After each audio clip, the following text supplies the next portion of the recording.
السلام عليكم. اللهم صل وسلم وبارك على سيدنا محمد وعلى آله وصحبه وسلم. بصوا يا جماعة، يعني بالله عليكم دعوتكم ليا بالشفاء.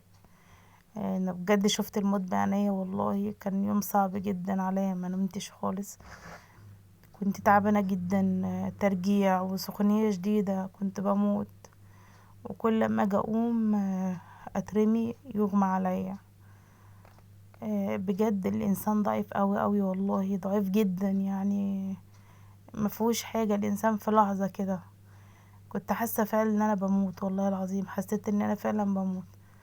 كل ما اجي اقوم اللي جاي بترجيع وسخونية جسمي، زي ما تقول جسمي يعني السوائل اللي فيه، مش عارفة فجأة كده تعبت وشكلي اتغير. وبقيت سخونية نار. وبطني كانت سكاكين كده بتتقطع في معدتي. وكل ما اجي اقوم حتى مش ملاحقة ان انا ادخل عشان ارجع يعني بجد اقع وارجع ويغمى عليا كل شوية على كده. فبجد الانسان ده والله يعني مفهوش يعني في لحظة كده حسيت ان انا بجد كأني بفارق الحياة.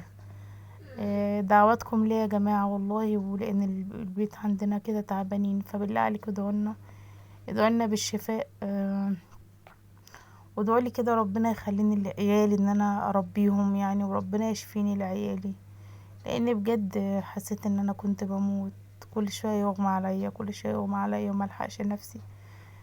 طول الليل ما نمتش خالص.